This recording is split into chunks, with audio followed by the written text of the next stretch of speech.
بسم اللہ الرحمن الرحیم۔ السلام علیکم ڈیئر ایم فل اسکالرز، امید واسق ہے کہ آپ سب خیریت سے ہوں گے۔ تو آن لائن کلاسز میں آج اس دوسرے لیکچر میں ہم جن عوامل پر بات کریں گے ان میں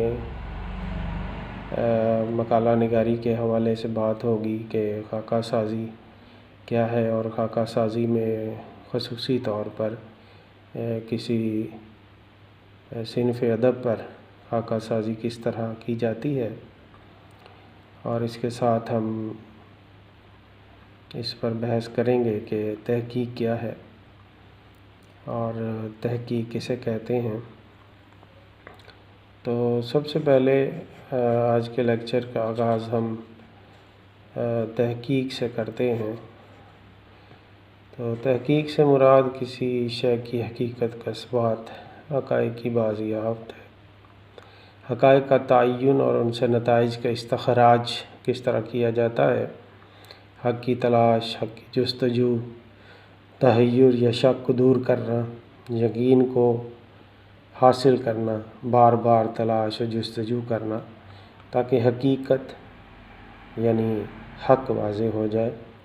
موجودہ دور کی سائنسی ایجادات تحقیق ہی کی وجہ سے ہیں، لیکن مواد کو صرف جمع کر لینا تحقیق نہیں ہے، بلکہ متعلقہ جمع شدہ مواد سے کوئی نتیجہ اخذ کرنا تحقیق کہلاتا ہے۔ ادبی حوالے سے تحقیق کو یعنی انگریزی زبان میں ریسرچ کہا جاتا ہے، اور اسے ہمیشہ ایک فن کی حیثیت ہی حاصل رہی ہے، اور تحقیق کار یعنی ریسرچر کے لیے فنی اصطلاح محقق مدتوں سے رائج ہے۔ تحقیق عربی زبان کا لفظ ہے۔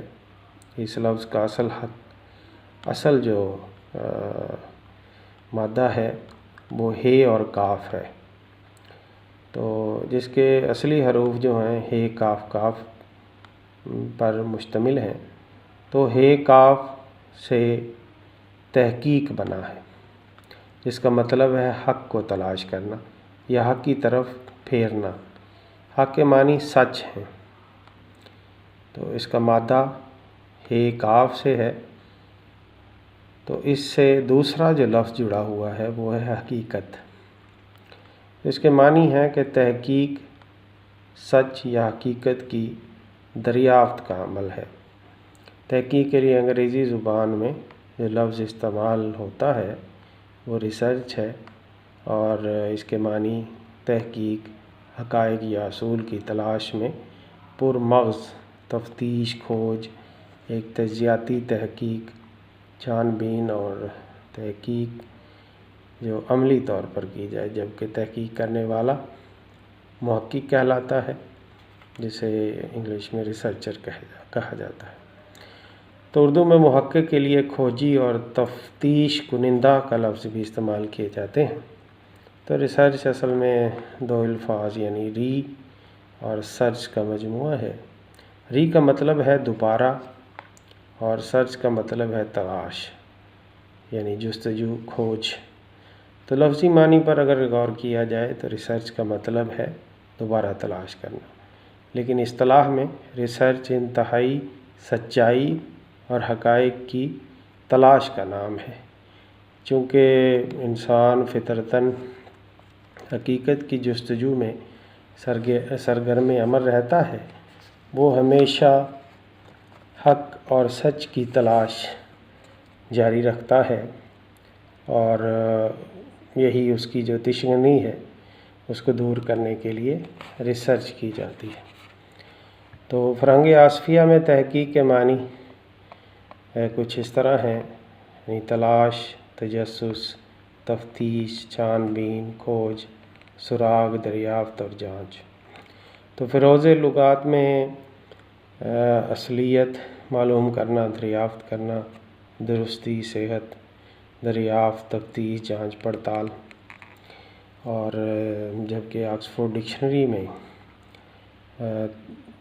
تحقیق کے حوالے سے کہا جاتا ہے کہ کسی مخصوص چیز یا شخص سے متعلق گہری یا محتاط تلاش کا عمل تحقیق کہلاتا ہے۔ تو اس حوالے سے دیکھا جائے تو تحقیق جو ہے وہ ایک بنیادی چیز ہے، اور اس میں جن عوامل کا عمل دخل ہے ان میں حق کی تلاش ہے، اور حق وہ جو معلوم ہے یا نہیں لیکن وہ موجود ہے۔ اگر انگریزی ریسرچ کو کے لفظ کو بنظر غائر اس کا جائزہ لیا جائے تو واضح ہوگا کہ ریسرچ کے معنی بھی دوبارہ کھوج کے کوئی ایسی شے تلاش کرنا جو موجود ہے لیکن لا علمی کے باعث اندھیروں میں گم ہو چکی ہے، یا یہ ہو سکتا ہے کہ لفظ تحقیق کے لیے کوئی اور بہتر مترادف لفظ تلاش کر لیا جائے، لیکن کسی بہترین مترادف کی عدم موجودگی میں ریسرچ ہی سب سے اچھا مترادف ہے۔ تو اس حوالے سے ڈاکٹر گیان چند کی متعین کردہ تعریف تحقیق کو بہت حد تک واضح کرتی ہوئی ہمیں دکھائی دیتی ہے۔ تو وہ لکھتے ہیں کہ ریسرچ ایک حقیقت پنہا یا حقیقت مبہم کو افشاں کرنے کا باضابطہ عمل ہے، اور اس تعریف سے تحقیق کا مقصد بھی صاف ہو جاتا ہے۔ نامعلوم یا کم معلوم کو جاننا، یعنی جو حقائق ہماری نظروں کے سامنے نہیں ہیں انہیں کھوجنا، جو سامنے تو ہیں لیکن دھندلے ہیں ان کی دھند دور کر کے انہیں آئینہ کر دینا۔ تو تحقیق کی ادبی اصطلاح میں تحقیق ادب کی معتبر تفہیم کا نام ہے، یعنی تحقیق کی بدولت کسی فن پارے کی حیثیت اور اس کے عہد کا تعین ظاہر ہے ہمارے لیے آسان ہو جاتا ہے، اس کی خوبیوں اور خامیوں کی جانچ پڑتال ہو جاتی ہے۔ تحقیق ظاہر حقائق کی تلاش کا دوسرا نام ہے، گویا تحقیق ایک موزوں متوازن اور فکریہ لاہے عمل کا نام ہے جو اصل حالات کو معلوم کرنے میں اختیار کیا جاتا ہے۔ کسی بھی معلوم حقیقت کو فکر میں تبدیل کر کے علم کی توسیع کے امکانات کو روشن کرنے کے لیے مسلسل محنت اور لگن دیانتداری کی ضرورت ہوتی ہے۔ تو اس لیے کار تحقیق ایک ظاہر ہے ایک قدیم فن ہے، اور تحقیق کا جدید تصور سب سے پہلے اہل یونان نے اپنایا، اور یونانی مفکرین میں ارسطو نے خاص طور پر اس کو پروان چڑھایا۔ تحقیق کی اہمیت ہر شعبہ تعلیم میں پائی جاتی ہے، اس کے بغیر علم کی معرفت اور دانشوری کسی بھی صورت ممکن نہیں ہے۔ تو موجودہ تکنیکی دور میں تحقیق کے بغیر ترقی اور بقا ممکن نہیں، لہٰذا جدید انکشافات سے دوری کے خاتمے کے لیے تحقیق کے فن میں مکمل مہارت حاصل کرنے کی ضرورت وقت کا اہم تقاضا ہے۔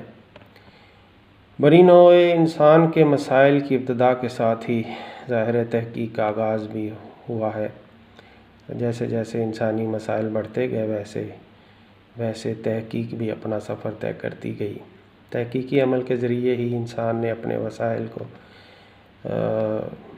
بہتر کیا اور مسائل کو حل کرنے کے لیے تگ و دو کی۔ تاریخ گواہ ہے کہ پرانے زمانے کا انسان درختوں کے پتوں اور کھال پر لکھتا تھا، جبکہ آج کل کا انسان دلکش و خوبصورت کاغذ پر لکھ رہا ہے۔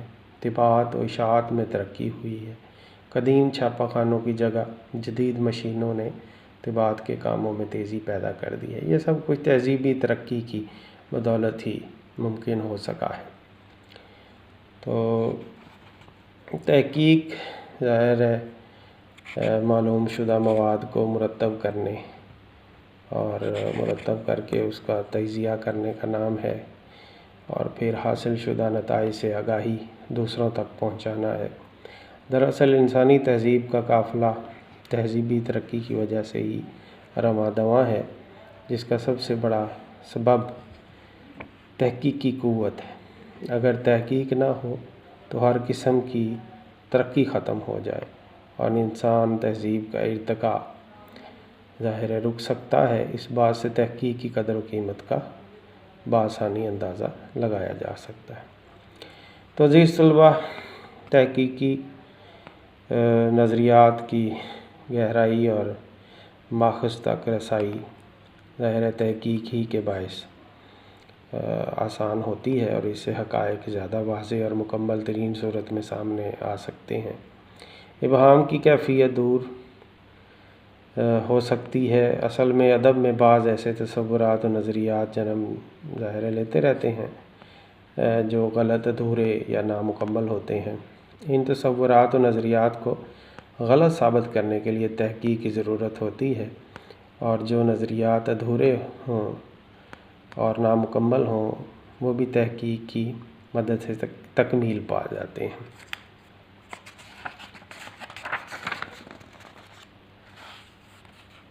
تحقیق علوم کو حاصل کرنے کا ایک اہم ذریعہ ہے۔ جب ہم کسی موضوع پر کام کر رہے ہوتے ہیں تو کام کے دوران کئی نئی چیزیں معلوم ہوتی ہیں۔ اس طرح تخلیقی عمل ہمارے لیے کئی دروازے کھولتا ہے اور ہماری سوچ کے لیے فکر کے بہت سے راستے کھل جاتے ہیں۔ تحقیق علوم کو حاصل کرنے کا ایک موزوں ترین ذریعہ ہے۔ اس کی بنیاد مطالعہ اور مشاہدہ پر ہے۔ جب ہم کسی تحقیقی موضوع پر کام کرتے ہیں تو سب سے پہلا کام مناسب موضوع کا انتخاب ہے، پھر مواد کو جمع کر کے ترتیب دیا جاتا ہے، بعد از تجزیہ نتیجہ اخذ کیا جاتا ہے۔ یوں کئی مراحل سے گزرنے کے بعد مطالعہ اور مشاہدے سے بھرپور مدد لے کر معلومات کا بے بہا ذخیرہ جمع کیا جا سکتا ہے۔ تو تحقیق ادبی میدان میں ادیب، شاعر اور نقاد کے کارناموں پر روشنی ڈالتی ہے اور ان کی قدر اور حیثیت کا تعین کرتی ہے۔ تحقیق کسی فن پارے کے عہد کا تعین کرتی ہے، فن پارے کی زبان کا اندازہ لگاتی ہے کہ جو الفاظ استعمال ہوئے ہیں وہ کس زمانے میں رائج تھے اور ان کی املاء کیا ہے۔ تحقیق کا اہم کام گمشدہ دفینوں کی دریافت اور ماضی کی تاریکیوں کو دور کر کے انہیں روشنی مہیا کرنا ہے۔ تو تحقیق ماضی کی گمشدہ کڑیاں دریافت کرتی ہے اور تاریخی تسلسل کی بحالی کا فریضہ سر انجام دیتی ہے۔ اردو ادب کی اس ارتقائی صورت میں ظاہر ایک مربوط ہمیں شکل دکھائی دیتی ہے۔ تحقیق کسی شاعر یا ادیب کی تاریخ پیدائش کا درست تعین کرتی ہے، جس سے اس شاعر کے یا ادیب کے عہد کو سمجھنا آسان ہو جاتا ہے، اور اس کے عہد کی روشنی میں ہی اس کے فن پارے کی درست تفہیم اور تعبیر ممکن ہوتی ہے۔ تو ہر ادبی دور میں ایک تخلیقی فعالیت کا دور آتا ہے، جب بڑے اچھے اور نئے جو لکھنے والے ہیں وہ ہمارے سامنے آتے ہیں۔ تو اس میں مثال کے طور پر ہم سر سید کی جو تحریک ہے اس کے ایک زیر اثر ایک نیا طرز فکر آیا۔ اسی طرح رومانوی اور ترقی پسند تحریکوں کے زیر اثر ایک نئے پن کا اظہار ہوا، مگر رفتہ رفتہ یہ نیا پن تنقیدی اور بعض عوامل میں تقلیدی روپ اختیار کر گیا۔ یہ تقلیدی رویہ ادب کو کلیشے یعنی جمود میں بدل دیتا ہے۔ ادب کو کلیشے سے نجات صرف تحقیق ہی کے ذریعے حاصل ہو سکتی ہے۔ تو مجموعی طور پر ہم کہہ سکتے ہیں کہ تحقیق ہی ادبی عقائد و نظریات کے ماخذ تک رسائی کا ذریعہ بنتی ہے۔ ادب کی ترقی اور ترویج اشاعت کے لیے بنیادی حیثیت کی حامل ہے۔ اس سے ادبی شخصیت کا بہترین تعارف ہوتا ہے۔ تحقیق ہی اسلوب کی خامیوں خوبیوں کی وضاحت پیش کرتی ہے اور بکھری ہوئی معلومات کو جمع کرتی ہے۔ ادب میں تحقیق کی ضرورت اور اہمیت ظاہر انکار ممکن نہیں ہے۔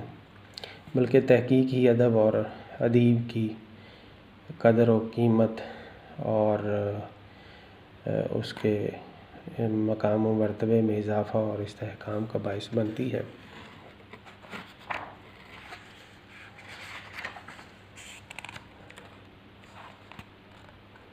تحقیق کار کے لیے چند جو شرائط ہیں وہ ہمیں پتہ ہونی چاہیے کہ وہ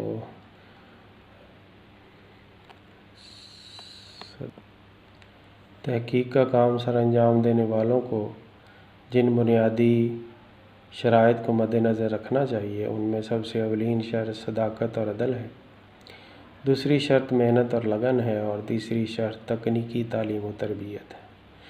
تحقیقی سوجھ بوجھ کا تمام تر دار و مدار ظاہر ہے ان شرائط پر پابندی سے عمل درآمد کرنے پر منحصر ہے۔ تو اس لیے تحقیق جو ہے وہ ظاہر ہے محقق کے سابقہ تجربات اور اس کے مشاہدات پر مبنی نئے تصورات کو جنم دیتی ہے۔ یہ تصورات علم کی بنیادی اکائیاں قرار پاتے ہیں۔ بعض تصورات جامد اور بعض متغیر ہوتے ہیں۔ عام طور پر تصورات تغیر پذیر ہوتے ہیں، بہت کم تصورات جامد یا مستقل ہوتے ہیں۔ تحقیق انہی متغیرات کو قابو میں رکھ کر ان تصورات کے ساتھ تقابلی مطالعہ کرنے کا نام ہے۔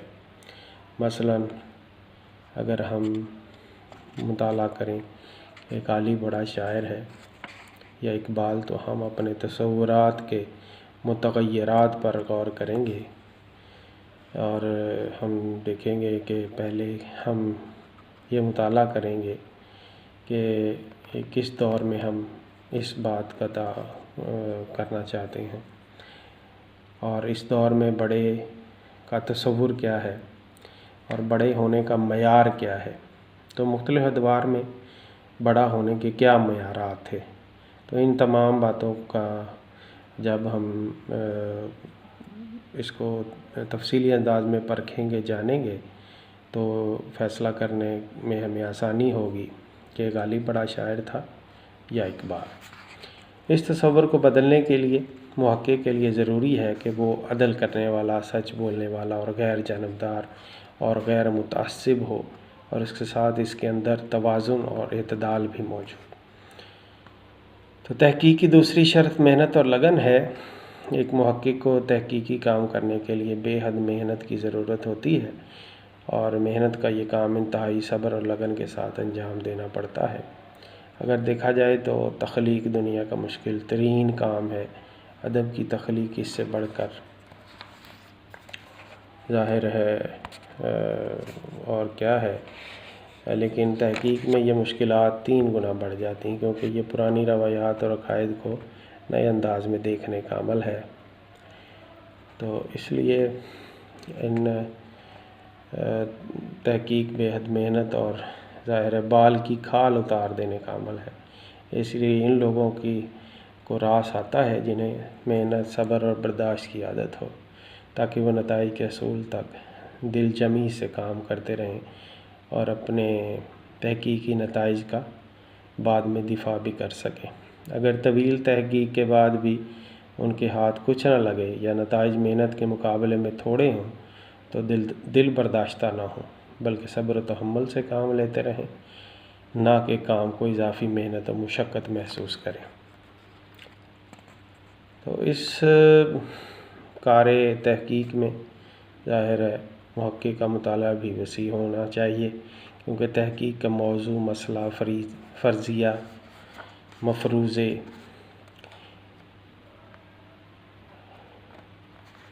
وسعت مطالعہ سے ہی ہم سچائی تک پہنچ سکتے ہیں۔ اگر اردو زبان کو لیں تو اس کے حوالے سے تحقیق کے دائرے میں کثیر معلومات ظاہر ہمیں ہونی چاہیے۔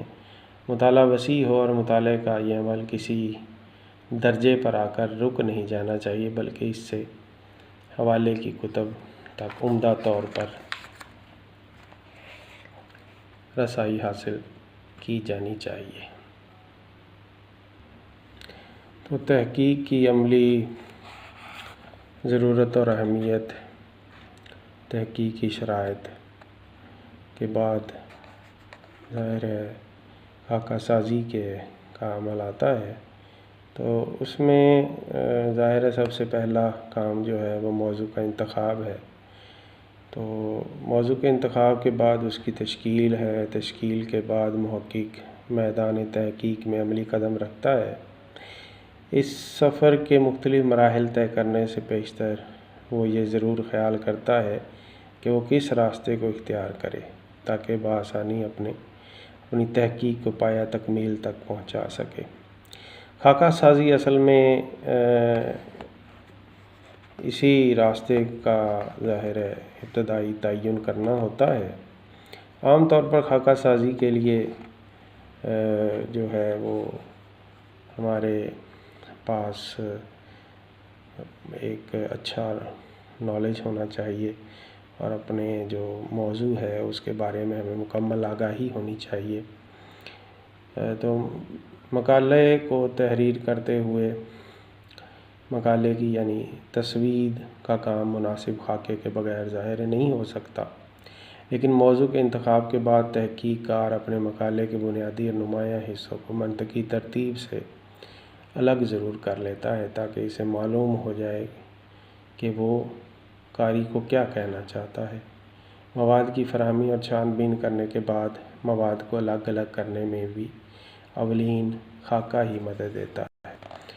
تو خاکہ سازی اسی وقت ممکن ہے جب محقق پس منظری مطالعہ کر چکا ہوتا ہے، لہذا ایک نو آموز تحقیق کار یا محقق خاکہ سازی کو دو سطحوں پر یا دو مراحل پر مکمل کر سکتا ہے۔ پہلا یعنی موضوع کی تلاش اور انتخاب کے بعد اور مواد کی تلاش اور جمع و فراہمی سے پہلے، اس کے بعد مواد کی تلاش اور جمع و فراہمی اور جانچ کے بعد اور تصویر سے پہلے۔ تو انتہائی مناسب تو یہ کام ہے کہ نقش اول کے طور پر مطالعہ سے قبل خاکہ سازی کر لی جائے اور بعد ازاں مطالعے کے تقاضوں کے پیش نظر مختلف مراحل میں اس کو دیکھا جائے، یہاں تک کہ خاکہ جو ہے وہ اپنی عملی شکل اختیار کر لے۔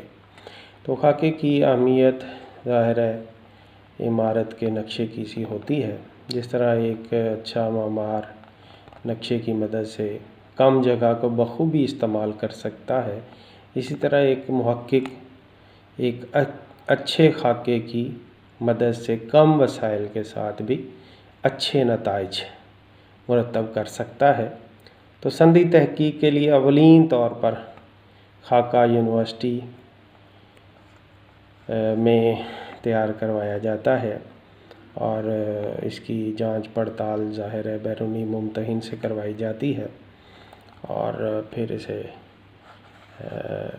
منظور کیا جاتا ہے اور منظوری کے بعد پھر اس پر عملی طور پر کام جو ہے وہ شروع کروا دیا جاتا ہے۔ تو آج ہم جو موضوع ہے اس میں ظاہر ہے ہم کسی صنف ادب پر خاکہ سازی کے حوالے سے پڑھ رہے ہیں۔ تو اگر کسی صنف ادب پر خاکہ سازی کس طرح کی جاتی ہے تو اس میں ظاہر ہے موضوع کے مطابق ہم اس کی ابواب بندی کریں گے۔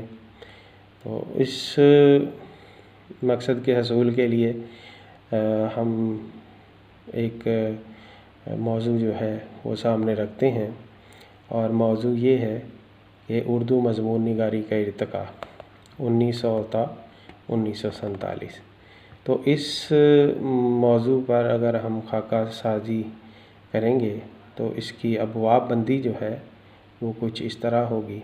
سب سے پہلے دیباچہ، اس کے بعد باب اول یعنی مضمون نگاری کے مغربی ماخذ، اس میں ہم مضمون نگاری کی روایت پر روشنی ڈالیں گے اور تفصیلاً ہم ماخذات کا ذکر کریں گے۔ باب دوم میں اردو میں مضمون نگاری کی ابتدا کے بارے میں ہم مفصل انداز میں تحریر کریں گے۔ باب سوم میں ہم لکھیں گے سر سید اور ان کے معاصر مضمون نگار، اور باب چہارم میں ہم تحریر کریں گے اردو مضمون نگاری 1900 تا 1936، اور باب پنجم میں ہم لکھیں گے اردو مضمون نگاری 1936 تا 1947، اور پھر باب ششم میں اردو مضمون نگاری کے اہم اسالیب، باب ہفتم اردو مضمون نگاری کا مجموعی جائزہ، اس کے بعد محاکمہ ہوگا، اور پھر کتابیات میں ہم تمام جو کتب ہیں ان کا تفصیلی تذکرہ کریں گے، اور ان کتب میں ظاہر ہے کتابیات میں بنیادی اور ثانوی ماخذات کا تذکرہ ہوگا، اور خاکہ سازی کے دوران ہم کتابیات میں تفصیلی انداز میں جو ہمارا موضوع ہے اس پر جو کتب ہیں وہ تحریر کریں گے۔ تو ظاہر ہے جب وہ تسوید کے عمل سے گزرے گا تو اس میں بہت ساری کتب جو ہیں ان میں کمی ہوگی، کچھ کتب جو ہیں وہ خارج کر دی جائیں گی اور کچھ کا اضافہ ہو جائے گا۔ تو اس لیے خاکہ سازی اور خصوصاً جو صنف ادب پر جو خاکہ سازی کے مراحل ہیں وہ اس طرح سے ہم مؤثر انداز میں مکمل کریں گے، اور ان کو بہترین انداز میں تحریر کرنے کے لیے ظاہر ہے ہمیں خاکہ نگاری خاکہ سازی کے جو اصول و قواعد ہیں ان کا بہترین انداز میں پتہ ہونا چاہیے، اور ان پر عمل پیرا ہوتے ہوئے ہم بہترین خاکہ جو ہے یعنی سنوپسس تحریر کر سکتے ہیں۔ تو ظاہر ہے ایک مقالہ کی بنیاد جو ہے وہ خاکہ سازی پر ہوتی ہے، اور خاکہ میں ظاہر ہے ابواب بندی اگر ہم مؤثر انداز میں کر لیں تو ہمارا جو عملی کام ہے تسوید کے جو مراحل ہیں ان میں ہمیں بہت آسانی رہتی ہے، اور ہم بہترین انداز میں ان کو تحریر کر کے کم وقت میں ہم زیادہ کام بہتر انداز میں کر سکتے ہیں۔ تو آج کے لیکچر میں ہم نے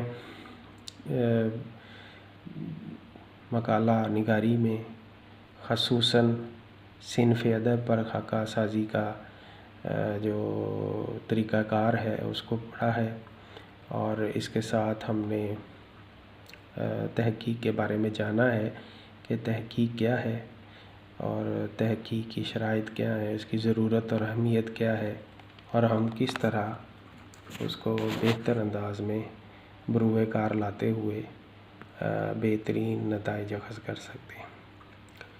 تو مزید لیکچرز کے لیے نئی ویڈیوز کے لیے آپ میرا جو یوٹیوب چینل ہے اسے سبسکرائب کریں تاکہ جو بھی میرے لیکچرز ہیں وہ آپ تک بر وقت پہنچ سکیں اور آپ ان سے استفادہ کر سکیں۔